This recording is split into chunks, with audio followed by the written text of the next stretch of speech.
Oh, hey, everybody. Welcome back to the Uncultured Cinematic Universe. Here we discuss your favorite movies of all time, as well as the ones that got away.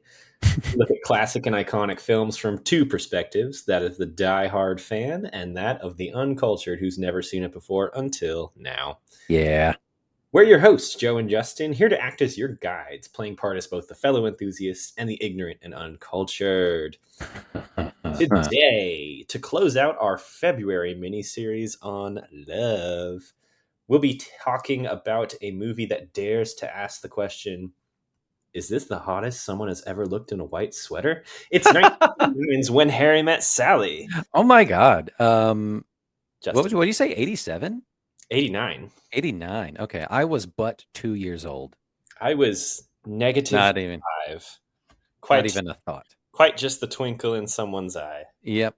Yeah, this movie is a classic for a number of reasons. Hmm. I think, dare I say, it's like the blueprint for modern like rom-coms. Many would say the same. Yeah. Yeah. Because I get that feeling. A lot of I think like modern day sitcoms also kind of play off this kind of formula, right?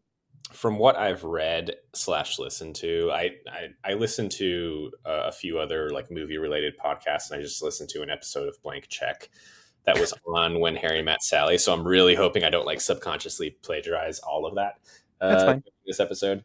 But a lot of people considered it to be like a Woody Allen esque film mixed with sitcom tendencies. But I Yeah. think the conclusion that they came to on that episode that I was listening to is that it transcends both of those because it does really dive into and give more agency to both of its characters, I think, than any sitcom or any Woody Allen film ever really would. Yeah, I'm not too familiar with the Woody Allen verse.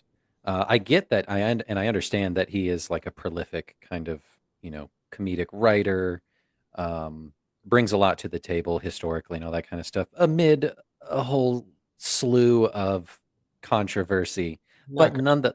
nonetheless, painted a pretty good roadmap, I guess, of bucking traditional storytelling when it comes to two people falling in love.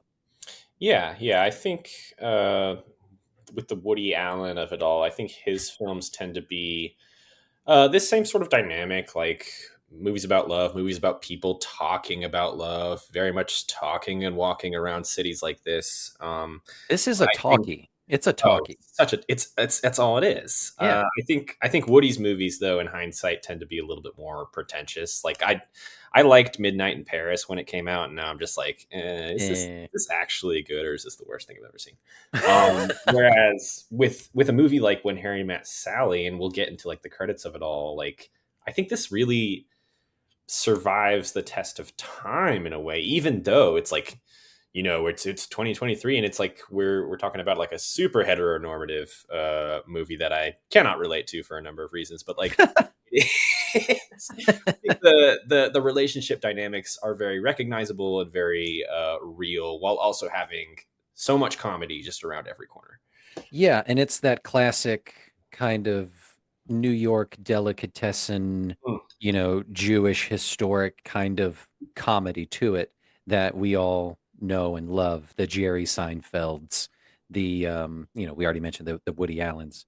But yeah, it's got that familiar kind of lived in vibe to it. Hmm. Um, but yeah, you mentioned the pure heteronormative, just like man loves woman, falls in love, all this kind of stuff. Like, um, yeah, I'd be curious to see like how this would fare in this current day and age if you retold this story. Well, we're so like I mentioned in my little opening there, we are wrapping up our February miniseries on love. The first movie we did, which was your pick, was um, Lost in Translation, and now we're watching When Harry Met Sally. Both movies are specifically about kind of the nature of love, and both movies uh, kind of stand out in a way that they're not the same as other romantic comedies Yeah. of whatever's happening and in their particular time periods, right?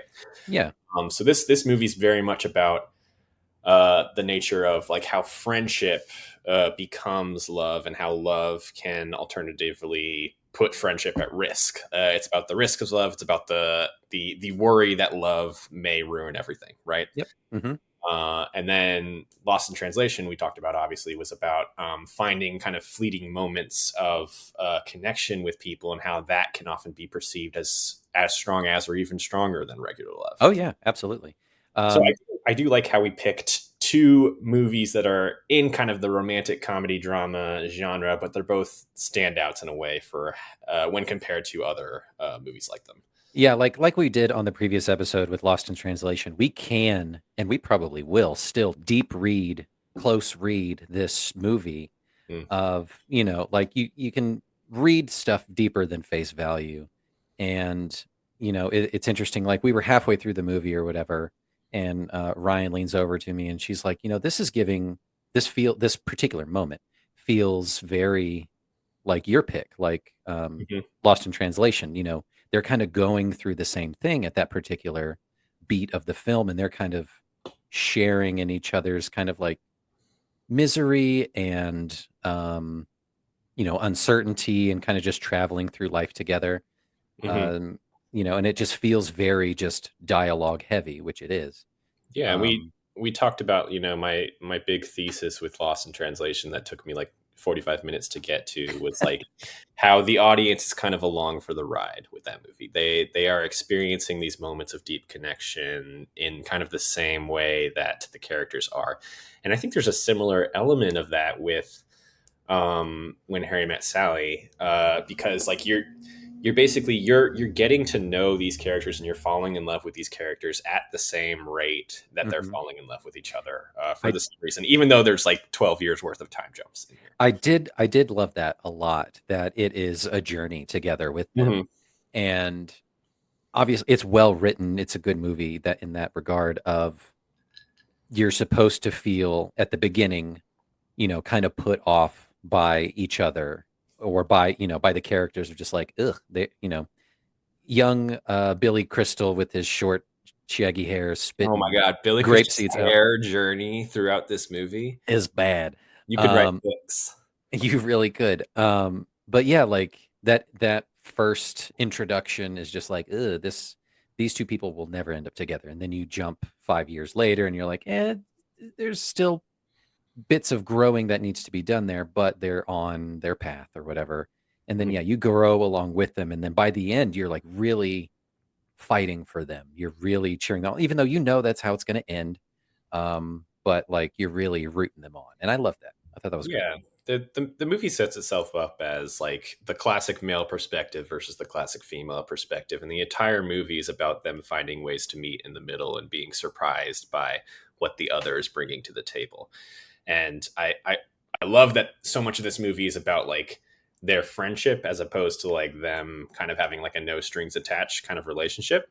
Yep, Because I find it so much more comforting to see them as friends than me too. towards the end when it gets a little bit more stressful, Yeah, uh, it's because that, the sex kind of comes into play.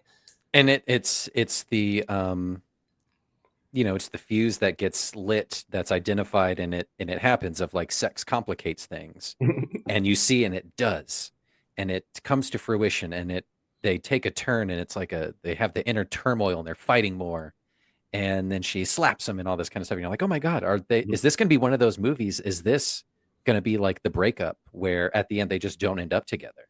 It's I more haven't about the seen the journey. breakup. Oh, spoiler. We should but do uh but they don't end up together. um that kind of thing. And you thought that, or I had that fleeting moment, but being what this movie is to the culture, to the zeitgeist, to everything, you know, so many scenes have been taken, out of context or just like iconized, that. Hmm. to hell and back. The ending monologue that he gives her at the New Year's party, obviously the diner scene, it lives in infamy. Everyone knows that scene, even if they haven't seen it. Um, and then some of the other like elements that he talks about, it's like men and women can't be friends because sex gets in the way and all that kind of stuff. Like that kind of permeates into other stuff too. So those three things are really like the only kind of touch points that I had to this movie going in. Yeah. Yeah. So did you know much about like the plot or the resolution? I guess you talked about like you kind of knew the ending going into this, but were there any elements that surprised you? This is kind of a it's not a very plotty movie. It's more just about like with every scene, um, is it bringing them closer or moving them further apart from each other? That's the purpose of any scene in this movie. Right, right. And how is this going to play out to the ultimate ending where you think it's going to go? Mhm. Um, yeah, so like a lot of this was surprising I didn't know that there were time jumps. I didn't know that, um, a lot of the setup gets placed in the beginning and it plays out in the end. Didn't really know that they were going to end up together, but it paints Yeah, the picture. I mean, the director and writer team didn't really know that they were going to end up together until towards the end when they went with the more conventional approach of having them be married towards the end. But there was definitely an option in play where they just remain friends at the end. And that would have been crazy. It would be Um, crazy, yeah, crazy for the time, you know. I know, and that's how you know you love it. It feels like a much more modern movie than 1989. It really does. Even though, some of the hairstyles, some of the fashion, that kind of stuff definitely plays into it, the showing its age and, some of the manipulative, problematic kind of stuff shows up every once in a while. But Yeah, largely like this is kind of a almost bulletproof movie in terms of standing the test of time. yeah. We've covered some movies that have some fairly problematic of their time scenes. You know, I think of Young Frankenstein. I think of Can't Hardly Wait, both of which contain pretty specific moments of near sexual assault that are played for laughs. But with this movie, I guess like it's a benefit that they're talking so much about sex and not necessarily doing sex so much. Where it does stand the test of time, like you're saying, because it focuses so much on how much their friendship means to the both of them and how much they care for each other rather than them being after each other's bodies Yeah. ultimately. Yeah, I did appreciate that too.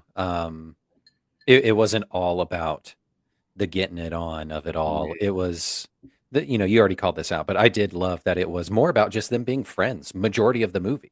Mm, It's great. it's so It was refreshing. great. And it was and Um, they were so adorable together on screen. they're such a great Um, couple. I mean, you they always like Tom Hanks and Meg Ryan, but this was before all of that. absolutely. Yeah, I don't know who thought Billy Crystal was like the leading man. But he does a really good job. He carries it. He is both incredibly charming, disarming, relatable, and then also just like incredibly just like scathing and really annoying at times. He's a little cutie in this movie. Um, let me tell you a little bit about me coming Yeah, to this movie. So I actually didn't see When Harry Met Sally until pretty late in life. In the Joe, you're world, 28. You're 28. I'm getting towards the end here. Um, in the world where of like romantic comedies of the 80s and 90s, the Nora Ephron verse of it all, I was definitely more on the You've Got Mail side of things, which came out like 10 years after this. Yep.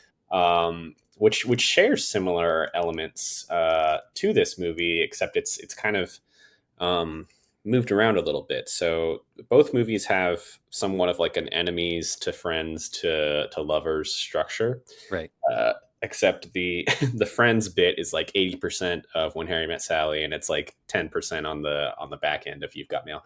They're much more enemies for a lot of that. Yep. And so this was kind of interesting in that way because I've never really seen like a man and woman friendship comedy in this way, especially from the 80s. But my connection to it comes in the fact that like this is the ultimate airplane movie for me. Oh, Uh, really? Okay. I can see yeah, that. I can see that. it's happened a couple times where I will start this movie on takeoff and it will hit credits the second we land. Like it's kind of just been like a bit of a serendipity moment that has solidified it, and it's such a comfort watch for me. I like we saying like we can close read uh, all these movies all over the place like we do on this podcast, and I feel like every scene of this movie can be talked about to some extent, just Yeah. the dynamics at play, just through the dialogue. Yeah, absolutely. Yeah, it is. You nailed it. It is comforting for sure. I loved the visual the aesthetics of it. I loved the fall sequence, the winter It's like sequences. eating a hot soup and grilled cheese, you know? It's great. And like you mentioned the fashion and the sweaters, um, which, that kind of look, the relaxed fit kind of thing, that's all coming back. Hmm. People are looking back at Seinfeld. People are looking back at When Harry Met Sally and like, that's a Luke right there. I'm gonna pull that off. But yeah, it is 100% like tactile, comforting. Um, there's not a lot of like over the top, even like loud bits Hmm. of dialogue. There's not hardly any yelling or anything like that. Um, there's hardly like any loud bits of music. Obviously, it's not an action movie or whatever, but it is a calm, and I There's can see no how this would play well into a movie or a airplane movie. Everything is enjoyable to watch. There's no like mentally squeamish scenes, and the plot itself is so just like ambling a little bit almost. It has its ups and downs in terms of their relationship, but there's never really any like major stakes at play. They're not doing a heist or anything like that. And so you can really kind of come in and come out of it, and there's always just something on screen to pay attention to, right? Hmm. Yep, I loved it. It was great. Friendship cinema. That's Uh, what this was. very low concept. Yeah. Okay, so let me throw some stats at Give me you, the stats. and then we can get into some more discussion here. So Sure. this movie, a lot of people talk about Nora Ephron when they talk about this movie, but this is actually a movie that she wrote. She did not direct. Okay. Yeah, this was Rob Reiner. This movie was directed by Robert Reiner, of the Reiner household, Yep. famous House for Reiner. directing other movies like Stand By Me and Hmm. Princess Bride. Um, it was written by Nora Ephron. This kind of sets the tone for what an Ephron movie would become in terms of just like long shots, long dialogue, very like homey settings, very getting the audience comfortable with your characters, right? Stars Billy Crystal, Meg Ryan, Carrie Fisher, and Bruno Kirby, who are awesome in this movie. They are great. Released in July of 1989, made $92 million dollars against a budget of $16 million. Everyone was happy with that, I'm sure. Absolutely. And it was inspired by Rob Reiner's own divorce at the time. So he was married to Penny Marshall, Yeah. and they were divorced. So he's kind of in this place of like trying to figure out uh, what relationships between men and women really need to be like. Can you be friends? Do you have to be lovers? Rob Reiner's like, I have to have sex with everyone. Why does everyone want to? Uh, I'm so sexy. What do I do with this?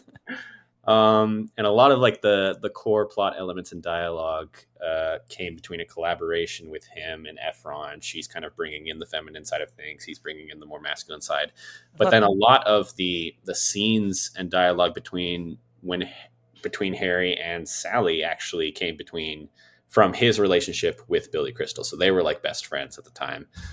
They used to call them each other up on the phone and talk through stuff. So a lot of that like level of relationship, the friendship portrayed in the film, is Hmm. reflecting their friendship. So That's fun. that's kind of how Crystal is connected to all of this and how he became a bit of an unlikely leading man here, even though Yeah. he had obviously been in a bunch of stuff in the 80s and he had worked with Reiner before. Um, Can yeah, I so just say let's real go. let me Yeah, say real quick. Let me say real quick that, the choice to have Billy Crystal as the lead opposite Meg Ryan hmm is really nice because Billy Crystal is like an everyman. hmm He's very approachable. He's very conventionally handsome. But he's not like uh, this is not a slight or anything to the man or anything like that. He's not like He's not the most handsome person in the world. he's not, model level. He's Yeah. not towering over her. He's very middle of the road, you know, very safe haircut by the end once he finds the look, the You Billy know what Crystal cut. do you know what it reminds me of? What? Did you ever watch West Wing when it was coming out? No. You never seen West Wing? Mm-mm. Okay, so that is obviously a show about the American White House that originally had Rob Lowe on it as like a speechwriter person, but then also Bradley Whitford.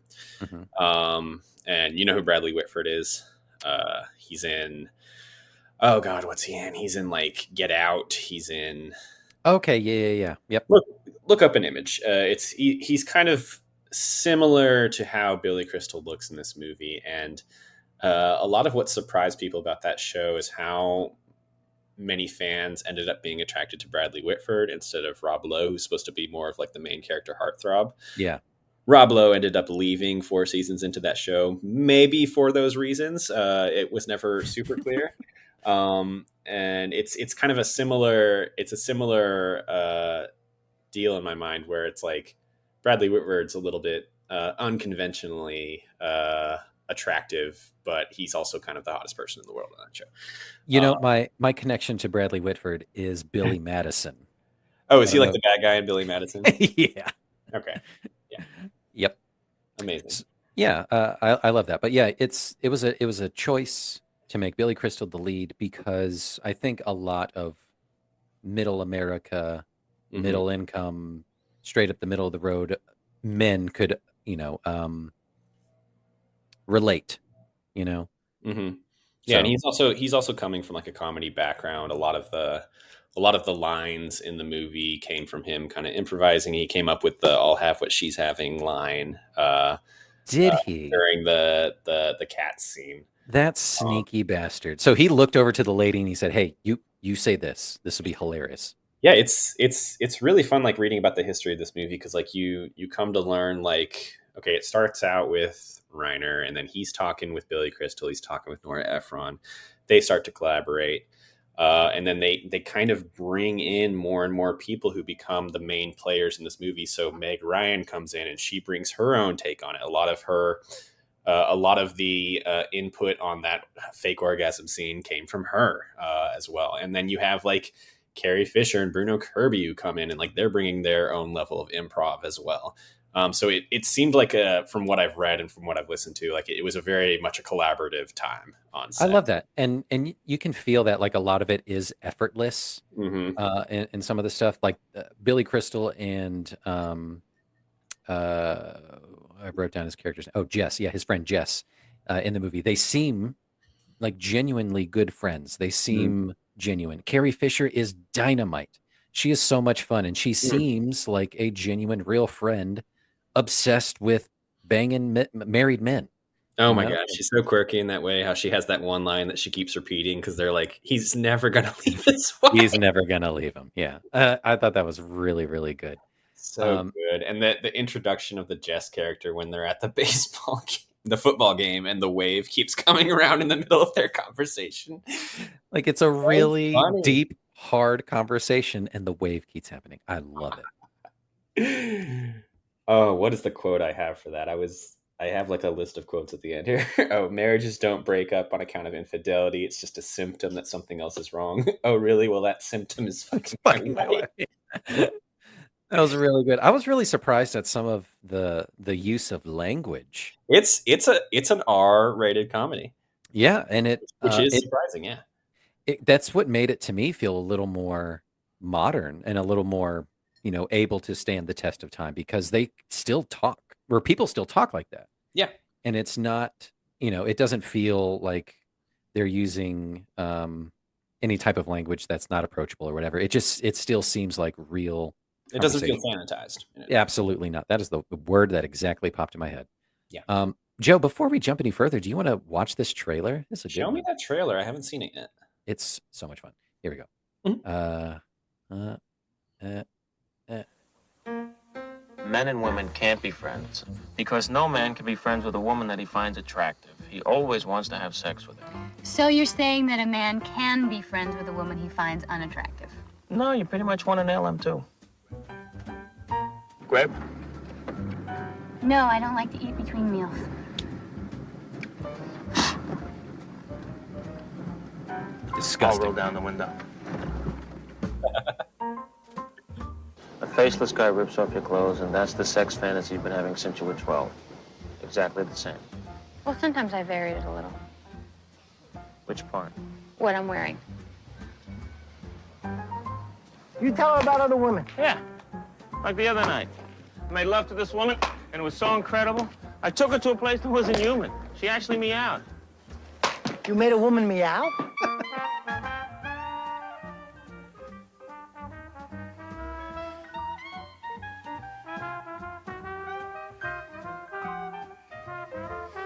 Are you comfortable? Sure. I need to talk. What happened? What's the matter? Harry came over last I went night. over to Sally's last night. Because I was upset that Joe was getting And married. one thing led to another. And before I knew it, we were kissing, To make and a long then story short, we did it. They did it. You're challenging, I'm difficult. I'm too structured. I'm completely closed off. but in a good way. And I'm gonna be 40. When? Someday. In 8 years. It's not the same for men. Charlie Chaplin had babies when he was 73.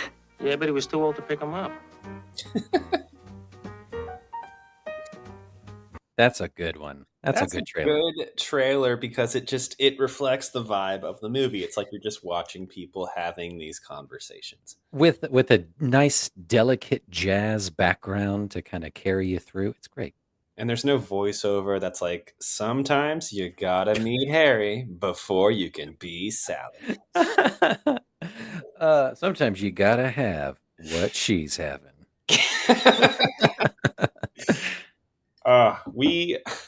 We talked in some of our earlier episodes around like so many of the movies that we cover could be so easily adaptable into video games, and I just had demented thought of a When Harry Met Sally video game, because like all this movie is people sitting or standing across from each other and having these conversations, and I want these little like floating numbers next to their head where it's just their stats. So I want to see, like, with every line, does Harry's attraction to Sally go up? Does Sally's love for Harry go up or down? Yeah. I want to see like their health bars and their mental bars fill up or go down whenever they have little conversations on the side with Carrie Fisher or Bruno Kirby. Yeah. I just feel like it's so I don't want to say algorithmic is the word. That's the wrong word. But it's like the way that this script is structured is so interesting to me, because there's fairly little plot, except like I said, it's really just, does each scene push them together or pull them apart? Yeah, and I bet you could go through each scene and be like, oh, they're like 2 points further apart, or oh, this one definitely four bits closer. Super cool. Right. Yeah, I would love a game. Yeah. Before we get too far into this, and I have a few more talking points I want to hit on, I'm going to make you do what may be the easiest or hardest plot description we've had to do so far. Yep. And I'm going to give you a minute. That's fine. Yeah. And I'll leave it up to you to decide, what to include versus not, because it's all about a vibe. Yeah, this is it. Yeah. All right. I'm ready when you're ready. Are you ready? I am. All right. 1 minute starting now. When Harry Met Sally involves Harry and Sally. They meet in college. They're both in their early 20s, which, yeah, right. They go on a car ride together all the way to New York. They don't hit it off. 5 years later, they meet up again later. He still kind of grinds her gears. She's still kind of over the top. They don't get together yet. 5 years later, I think, still, I don't know. It's multiple 30 jumps. seconds. They become close. They become friends. He's fresh off a divorce. She just broke up with her boyfriend. They kind of share this thing. They kind of grow closer. They kind of become more friends, even though at the beginning he says men and women cannot be friends. But look at that. They're becoming friends. And then they slowly fall in love. They slowly, without telling each other, they have sex. It complicates things. They get into a fight, but then they reconcile, and they do end up together in the end. And they have coconut cake at their wedding. Yeah, that's pretty much it. I mean, you did it. Yeah, what are the year jumps? It's year jumps. So they start in they're out of college in 1977. They're going from Chicago to New York, and then it's like 5 years to 1983 ish. Mm-hmm.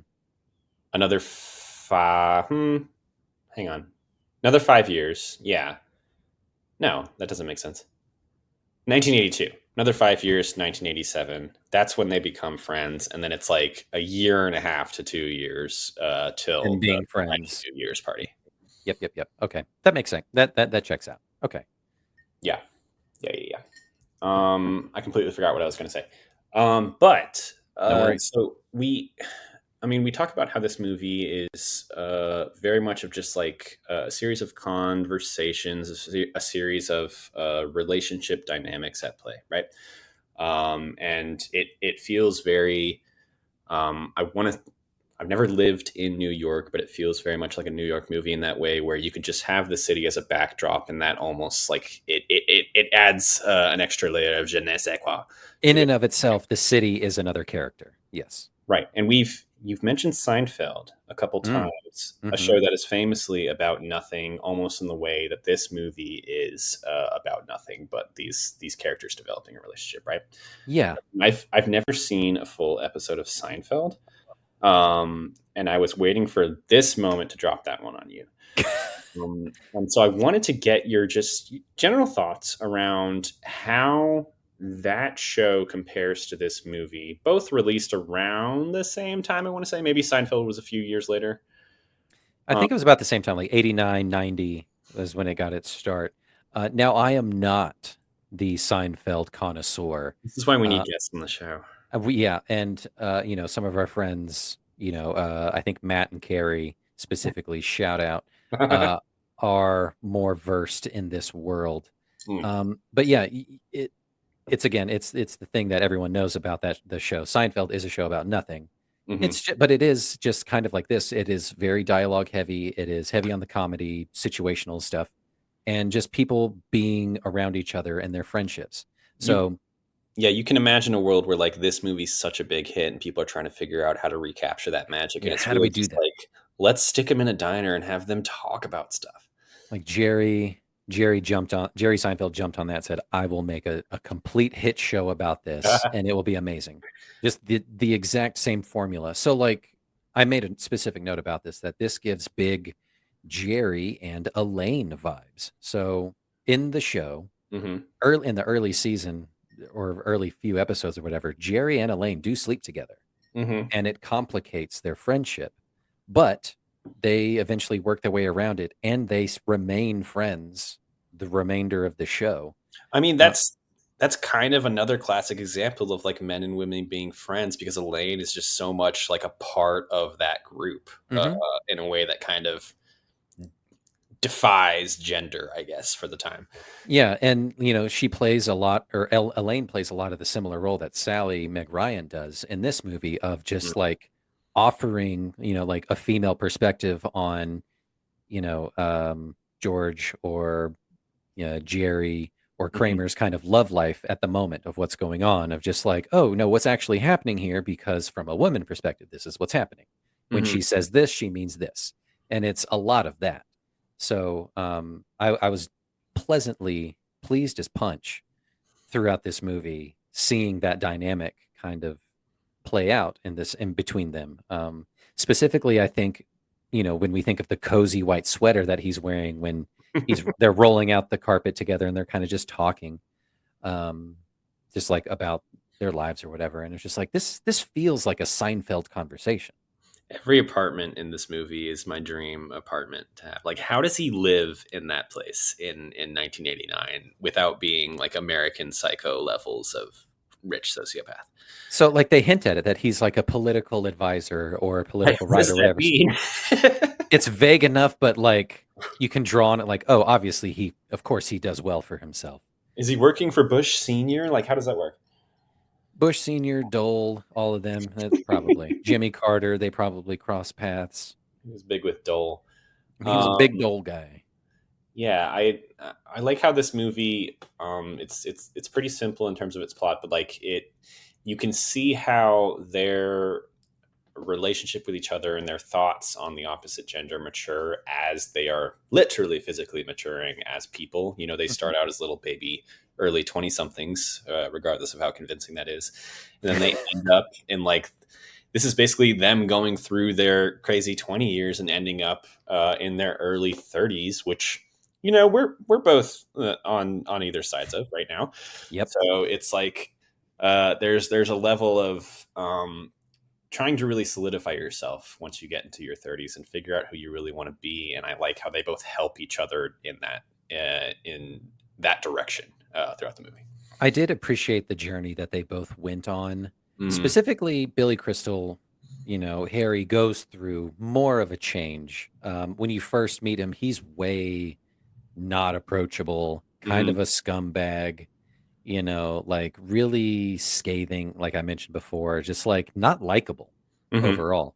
And even more so 5 years later, when he's like a young professional, when they meet again on the plane, still kind of a dirtbag in a way. It's interesting to see like the shift in dynamic there, because like when you think about like them being co-leads of this movie, Billy Crystal like maybe edges her out a little bit in terms of like main character status on this movie, especially in the first half, because he takes on more of like the dominant role in whatever conversation they're in. Like she comes off as a little bit more naive, he comes off as a little bit more sarcastic, but he's got more experience or whatever. He's the one throwing out all these theories about love and men and women that become the theories and the driving force of the movie. But that's kind of in like their early to mid 20s phase, and you can tell that he's kind of the master of that phase. But as the movie goes on, she kind of becomes the more confident and secure one, and you can see that there's obviously the main turning point where she like owns his ass with the fake orgasm scene in Cat's Deli, which is obviously like the big scene from this movie.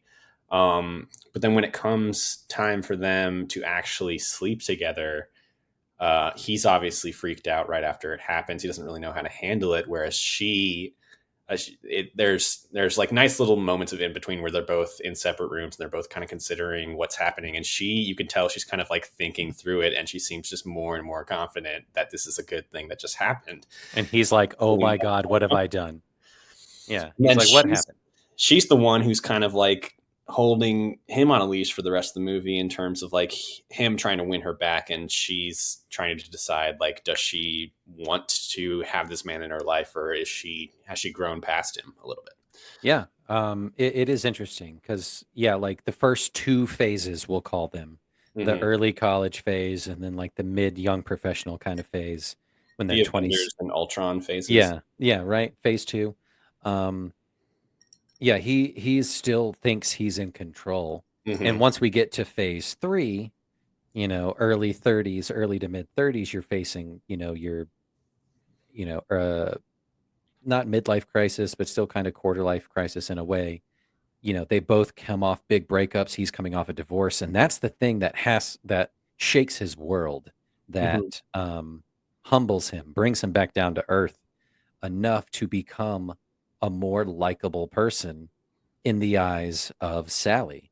They're in the bookstore, and she has the line of like, "Don't look now. I know him. That's Harry, whatever his name is. He won't even remember my name." And he comes up in such like a very approachable way, and it's just like, "Sally Jenkins." Yep.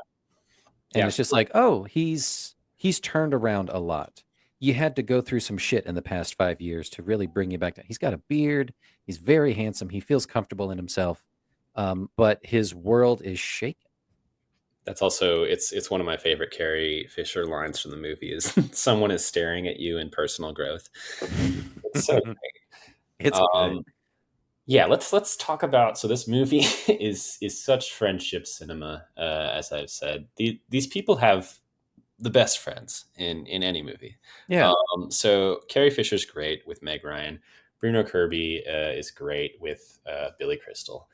I love the moment you first meet Carrie Fisher when they're having like when Meg Ryan's having lunch with her girlfriends like near the lake in Central Park or whatever, and she hears that she's single, and Carrie immediately pulls out like a Rolodex. Is that what it is? Yeah, of, like, all the single men. She finds out one of them is married and like folds the corner. So good. And then there's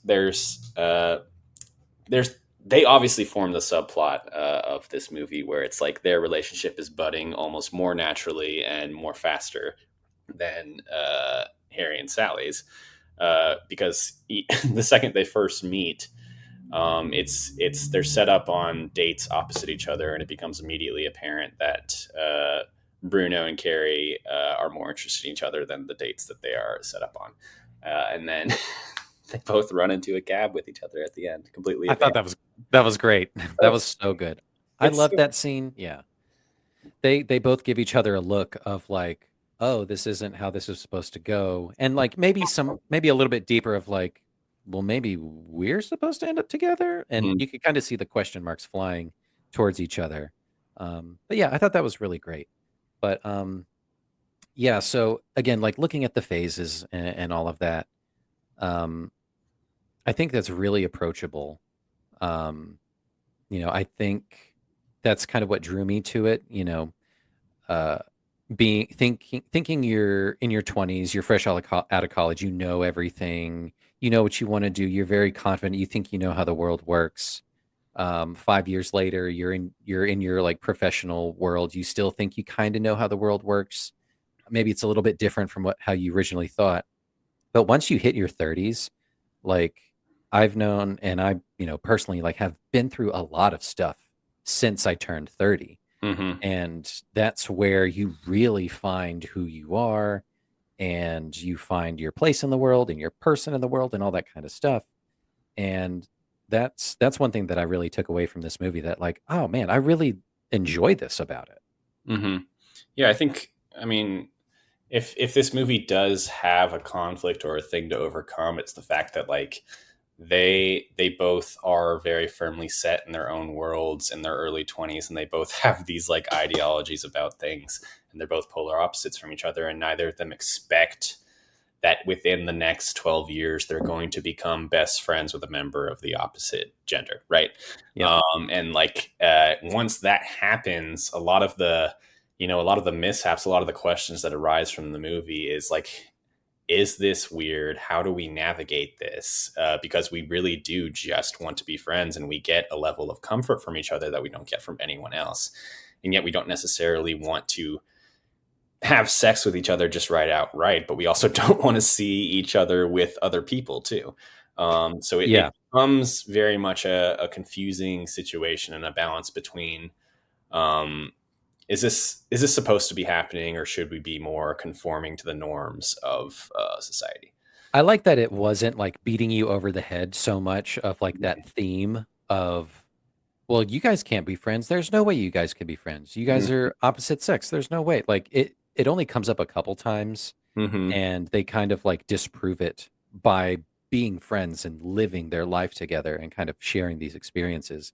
I think any other kind of like lazier rom-com would kind of like continually like that's the obstacle that they keep hitting, I or think the yeah. any other lazier rom com, they both have like more friends of the same gender too, and that it would be kind of like their friends ganging up on them to persuade them one way or another. But I do like it how it's like just them, and then it's like just Carrie Fisher and just Bruno Kirby, Yep. basically, when it comes down to it. And so it becomes this kind of four way of like, I mean, literally spelled out in the phone call scene of like they are communicating with each other, and then the other two on the outside are communicating with them, and it becomes that level of communication throughout the movie, where these four people's stories are played out through one-on-one interactions that are often like switched up in a way that shows different dynamics between them. Yeah. So like early on, this was one thing I didn't expect, and I'm glad it didn't pan out this way. But early on in the movie, I was like, is Billy Crystal the bad guy? Because he's constantly like belittling her and gaslighting her. Mm-hmm. But that's only like in the first two phases. So I'm glad that he grew out of that kind of like borderline misogynistic bullshit kind of Yeah. alpha male kind of behavior. Unfortunately, it had to take a divorce to humble him, to kind of show him the way a little bit more. But that was one thing that jumped out to me at first. I was like, I really don't like him at all. And if this is his character, like this movie's going to suck. But once they hit their 30s or whatever, he's a different person. Yeah, you can tell he's the type of person who just thinks about things that are important to him nonstop. Like In the moment, the yeah. way he introduces himself is like, I think about death all the time for days at a time, And so he thinks it's so cool. he's Yeah. very early 20s, emo, whatever. And then um, once Sally becomes such an important part of his life, obviously he's going to be thinking about her all the time. He can't stop calling her. He can't stop leaving messages. And so he's kind of the driving force. Once they have a little bit of a friendship breakup, he needs them to be back together in Yeah. a way. And then Sally, on the other hand, is an alternative to that, where like she can think about other things besides Mhm. him. She seems to have more solid, long-lasting relationships. They're boring, sure, but like, yeah, she takes a more careful approach to the way that she has relationships with people than him. One thing I really liked and enjoyed was the parallel conversation. It comes to a head at the I think it was one of my favorite scenes was the split phone call scene after they Mhm. sleep together. They're essentially saying the same thing Mhm. to their friends. And that happens a couple other times in bits throughout the movie. Um, like when they go on the double date and it's not working out so well, they're both having the same conversation of like, Mhm. like if you want to call them, like that's fine, but like not right now. Like they're going through a tough time. They're essentially saying the same thing. It's a Um, very it's a very mirrored, symmetrical story. It's a dance between these two people, and they both have similar backup dancers. and I think it was great. And one thing that it just popped into my head right now that draws a comparison is Jim and Pam's relationship at the Mhm. beginning of The Office, seasons 1 and 2 and 3, of being these friends, you know, against all odds of Mhm. sorts, obvious obstacles come in, with her engagement to Roy or him dating um, Rashida Jones or all this kind of stuff. It's very reminiscent of that, of just like they're going to end up together because they know each other in such a deep, intimate way. Mhm. Yeah, I think the Jim and Pam of it all kind of became an archetype on its own that was grown out of this, like, friends to lovers relationship. And now every rom-com TV show is repeating that. You always have the Jim and Pam there. Yeah, So you I mean, in my own experience, like I've seen it in shows like Superstore, and I'm seeing it now in shows like Abbott Elementary, where like you have these friendships and then they have a moment where they happen to kiss, and then there's the ultimate follow-up of like, is this going to completely um ruin our relationship? Should we just forget that this ever happened? It's all the same versions of the same conversation. And so now it almost seems like, going back to like how there originally was an ending of When Harry Met Sally, where they remained friends and they didn't really pursue a romantic relationship. Now it kind of seems like doing that in a movie or a TV show is a little bit going against the norm. And so who's yeah, going to do that next, instead of having your two lead romantic characters end up together at yeah, the end, or for the last 4 seasons of a show? yeah. I'd love to see more of that. That's honestly, I think, more of a realistic approach to It's more it, of a challenge too. Like, how do and it you really is. keep Yeah, the audience on board if they're just friends the entire time? yeah. So like you get, did you ever watch New Girl? Mm-hmm. Yeah, so it's Jess and Nick. They kind of start out as friends, acquaintances, friends. They sleep together, they stay together, they break up, they become friends, they end up together again. That kind of thing. Um, what else? Oh yeah, Parks and Rec. Mm-hmm. You get Leslie and Ben. They kind of start out same way of kind of like enemies, kind of frenemies, friends, Yeah. lovers. Yeah. Yeah, Um, Parks and Rec does some fun stuff to it, where like they end up in like the secret lover phase for a little bit longer than you would expect, just because of like there becomes like political reasons on that show. yep. Um, but But yeah, yeah, it's become a way of telling a story that is fun to play with, and also fun to go against yeah. in movies and TV shows since. So Joe, can we get just peel it back one layer and go a little bit deeper here? Mm-hmm. Now, you mentioned this at the top, and I want to explore it a little bit. This isn't in my notes, Oh my god, I'm so scared. this is coming up organically. So, we mentioned that, there's this archetype, there's this formula for this kind of relationship in modern media, and it is heteronormative. Hmm. Is there anything out there today or in the past or whatever that plays with similar tropes of friends or lovers or friends, that kind of thing, in alternative cinema, in gay movies or anything like that? Is there anything like that that exists? It's it's interesting, and I was trying to find like a connection like that in my notes while thinking through this movie.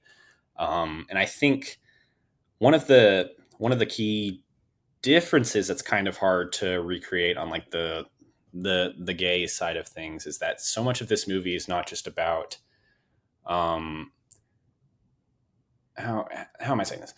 So much of this movie, When Harry Met Sally, is about the fact that they are coming at it from two different genders, two different perspectives, right? Hmm. And so, what you get with more gay movies is you're often it's not really as much about a gender thing as it Right. is more about like a class thing, an opinions thing, or you're both against like a similar issue that you're both fighting against. And so once you take that out of it, it's really kind of like more of an open book for how to proceed in like the gay rom-com genre. And I wish there were more examples to think through. I mean, very recently, you think of like something like Fire Island that came out on Hulu, Hmm. which is it's like a gay retelling of Pride and Prejudice in a modern setting, Right. and so it hits those same notes, but it's very much more different personalities in general clashing and learning Yeah. to mold with each other, and less relying on gendered archetypes. Sure. Yeah. And I totally get that and understand that. But I kind of see past that too, of just like, I think more of the crux is, yeah, there is the gendered specific things, but it is really just like, can people stay friends, Yeah. or can they transform and put the friendship at risk by then taking it to the next level? Hmm. So And that's, I mean, that very idea, I think, is something that can kind of transcend different genres of the rom com. yeah, It's something that's a little bit more universal. The idea of friendship and the idea of a friendship style love as opposed to a romantic style love, and what puts the other at risk. yeah, yeah. I'd love to see this explored way more in the future of cinema. Hmm. Hmm. Why not? And it probably will. If we Because rom coms that aren't dumb little Netflix movies. damn right. I think it's high time that Hollywood and media at large kind of ditches just the safe storytelling, because it's getting boring. Yeah. Like, I don't know if you've seen it yet, but it has taken the world by storm. The HBO television series based on the video game The Last of Us. Okay. I haven't seen it. You know my struggles here because I can't decide if I want to play the game first or watch the show first. What's going to spoil what? Speak on that. What are your thoughts here? So I don't want to spoil anything, I, but I know basic plot lines, I think. yeah. So like episode 3 is a Mhm. very bottle episode, and it focuses around two individuals and their relationship throughout, a span of time. And it is literally one of the most compelling, impressive, emotionally devastating like pieces of media I've ever seen Mhm. in the span of, an hour and 10 minutes, hour and 20 minutes or whatever. And I think like the reaction to it in just modern media and modern culture and stuff like that, like signals a change for like people want to see different kind of storytelling. They want to see less heteronormative. They want to see more varied and more real love stories. And Yeah. that's what it was. And it was just so groundbreaking, and just, to take place in this post-apocalyptic, crazy video game based world or whatever, this really wonderful love story, contained story. Mhm. Um, I think spells uh, good things for more explorations to make it um, more common. Yeah, and as we begin to see more types of relationships, more of ourselves up on the screen, uh, while still watching these movies from like the 80s, 90s, 2000s, it's I'd be interested to start noticing more like what's being kept versus what's being thrown out in terms Yeah. of tropes and stuff. And I Yep. think when Harry Met Sally, we talked about how so much of it stands the test of time because it's really just two people connecting at the end of it. Yeah. And I think you could tell this story ad nauseum, swapping the people out, because it is coming down to two people meeting very young in their life, and they're on polar opposites. They think they know, they have themselves figured out. They meet up again a little bit later, and then they meet up 5 years again after that. One of their worlds is rocked, their perspectives change, and it's more about, can these friends remain, or do they take it to the next level? And I would love to see it explored in multitudes of ways. So good. Love it. Yeah, well, like we said at the beginning, like you could write an essay about every single frame of this movie, and Yes. we can't do that because it's already been written a million times. So Justin, I want to make a little quick stop into Cocktail Town before getting into our game because we forgot cocktails this whole time. I know, mine's almost gone. This is this little red boy. Yeah. I've been drinking this whole time too. Tell me about it. This is obviously this idea came from my muse, my light, my world, Ryan. This is the wagon wheel. Shout out to Ryan. Oh, I love the wagon wheel. Yes. Love that scene. Dynamite. Yeah, so it's just a standard cocktail. 1.5 ounces bourbon, cognac, but I don't have cognac, so I subbed some dark rum, lemon juice, and grenadine. That makes it red. A little bit of simple syrup. It's delicious. That sounds amazing. Because I was trying to think of, what could I do with this movie? What can I make from this movie? And that's what we landed on, because I explored a couple of other things. But I'm interested to see where you landed. Yeah. This is a mocktail. This has no alcohol in it. A first for the show. Ooh. It's a cup of ginger ale with ice, some splashes of lime juice, and then a few dashes of bitters that I'm calling the fake orgasm. Ooh, fake out. I love it. Yes, because it made you think it was alcohol. Made you think. You thought so. You don't. You don't know. I was exploring, like pecan pie. I loved that scene when they're having the pecan pie. I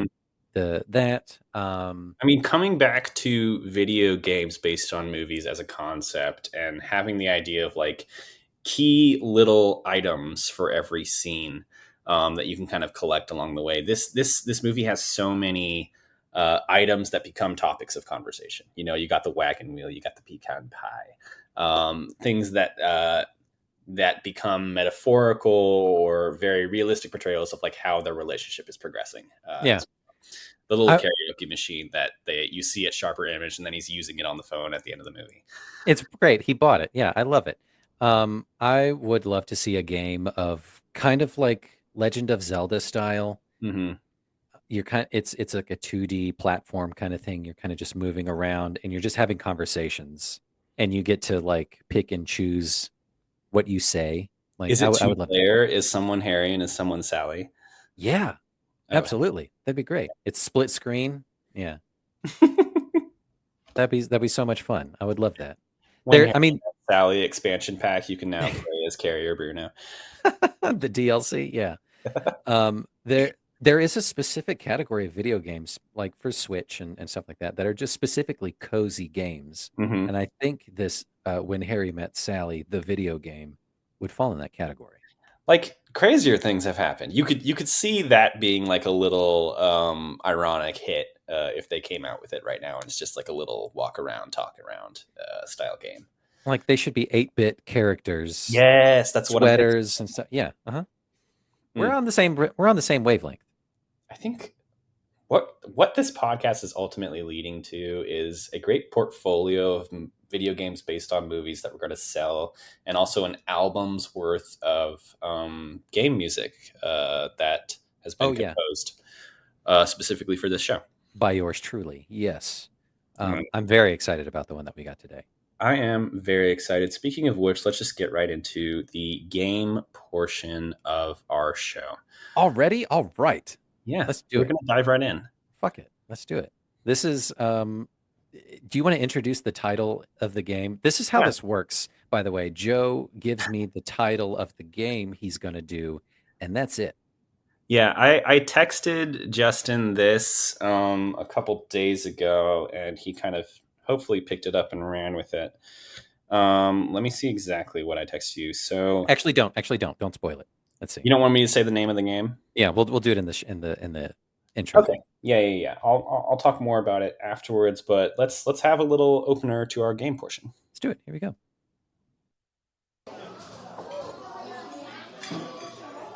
It's time for everyone's favorite meat and cheese themed game show.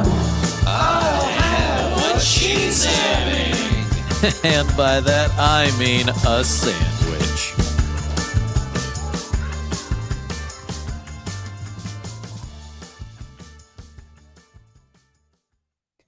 Isn't that fun? That's fun. Oh, that's so great. Yes, the name of the game that I have come up with for this episode is I'll have what she's having, and by that I mean a sandwich. So we've gone a little bit crazy with games in the past few episodes. They've been a little cerebral, they've been a little improvisational. And in the spirit of this movie just being so down to earth basics, just like two people coming together and talking about it. I decided to go back to the basics too, and I'm just giving you a simple little quiz game about sandwiches. About sandwiches, yes, because of the Cat's Deli scene where they're eating some sort of turkey sandwich when she does the fake orgasm scene. I think she's having turkey and he's having pastrami. Ooh, pastrami. Okay, so Justin, let me just give you the rules here. I'm going to give you 6 questions about sandwiches. I'm going to give you multiple choice for each, and you're just going to tell me your best guess for each. Done. Simple, like a sandwich itself. Like a sandwich should be. Okay, let me dive right in with question 1. What is the most popular sandwich in America? Is it the ham sandwich, which consists of ham, cheese, and mustard or mayo, the peanut butter and jelly sandwich, or the BLT, which is bacon, lettuce, and tomato?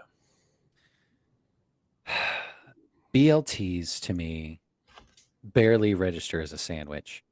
Ham and cheese, probably not. I'm going to go with peanut butter and jelly because of kids. Peanut butter and jelly, final answer.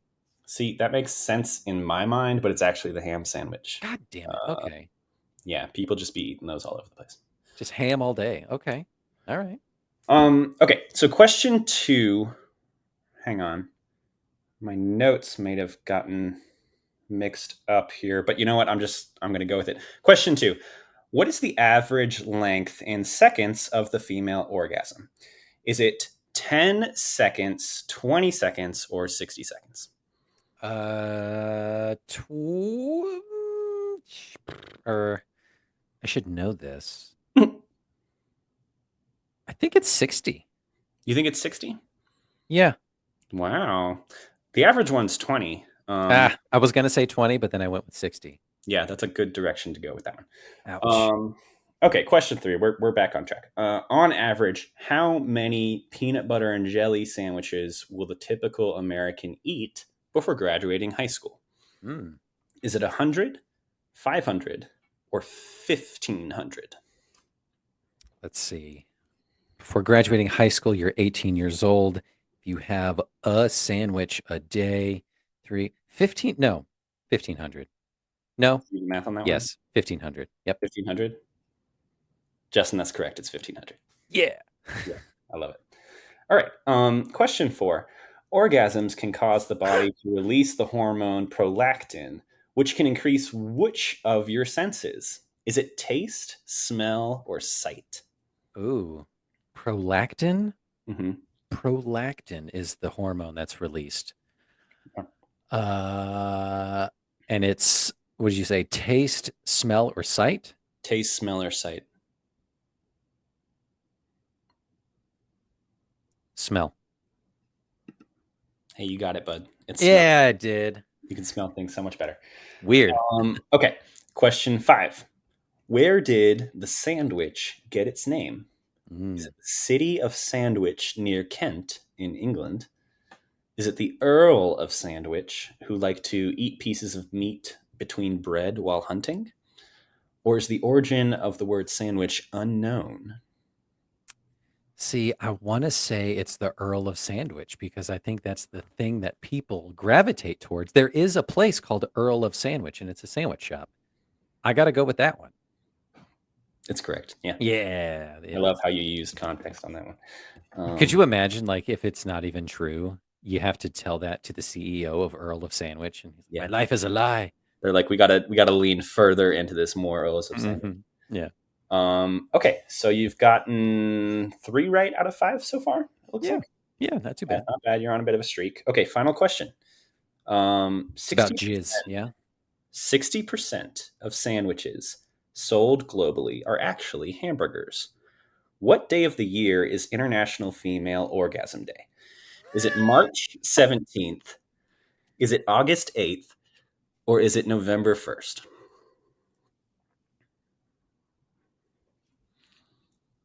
It's November 1st. Is that your final answer? Yeah. It's the turning of the season. You're probably wearing socks more often. You're a little cozier, a little more relaxed. You like to snuggle more. November 1st, Orgasm Day, Jizz Day. Yep. November 1st is All Saints Day, you sinner. It's August 8th.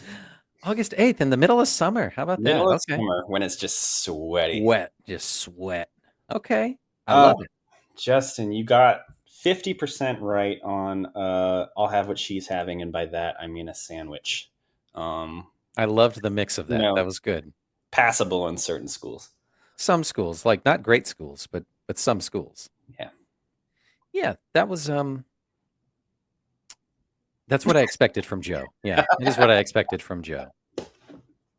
I don't know how those other questions got mixed up in it. I don't either. Yeah, something messed up with your notes. Yep. It was. I was saving it for a future episode. Things got kind of thrown together, lost in translation. Who knows? What episode? You're gonna find out. Certainly not our Muppet episodes. Oh wow, it's gonna be worse for the Muppet episode. Yeah, it's gonna be great. Joe, I was very pleased with this movie. We hit on all the bits. It's very cozy.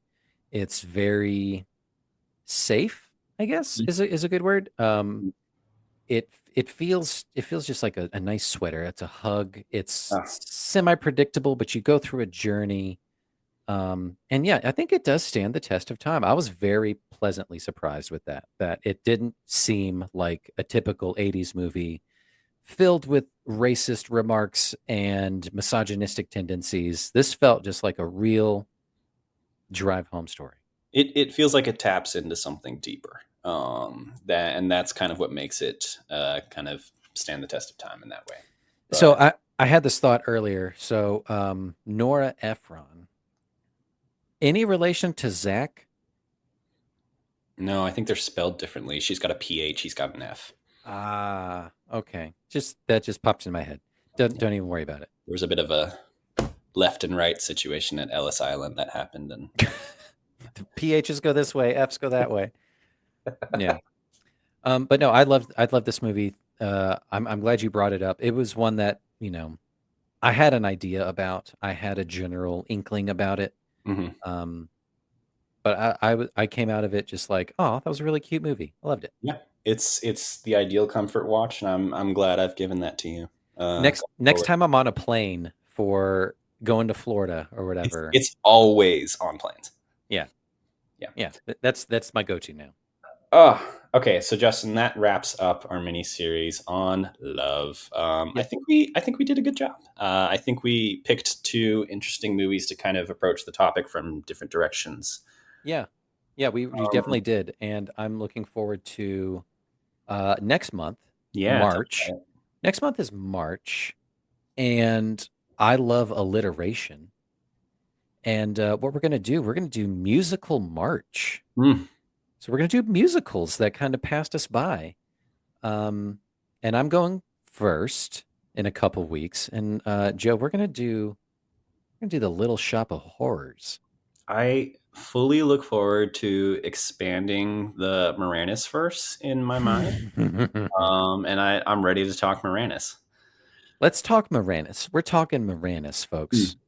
I Yeah, want so that's more Moranis. more Moranis. And I avoided saying that. I know. And and then in April we're doing some Oscar bait talk. And then like I mentioned earlier, we're doing some Muppet Mayhem in May. So I feel like we're really building up Muppet Mayhem. I am super excited for Muppet Mayhem. I am too, and I cannot tell you how excited my wife is to just watch anything related to Muppets. And it's going to be so much fun. I'm terrified for the games that we come up with for Muppet Mayhem. You should be, as you should be. Yeah. Last closing thoughts. Anything else you want to say before we get out of here? I'm excited to watch this movie again and again until I die. Same. I want to explore the Efron verse more. I want to watch You've Got Mail again. I've never really dived into Sleepless in Seattle, so I want to get into that as well. All those movies feel the same. Okay. All right. Yeah. You begin to like see a trend. It's very homey. It's very comfortable. It's very New York, even though it's approachable. I don't think Sleepless in Seattle is that New York? I don't know. Seattle, Washington. They're in two different locations, I believe. Okay. See, I haven't seen it, so I don't know. We may have to circle back around. We should check it out. Yeah. Yep. Great. Well, Joe, thanks again. I appreciate it. We'll talk musicals next time. Absolutely. See ya. Bye.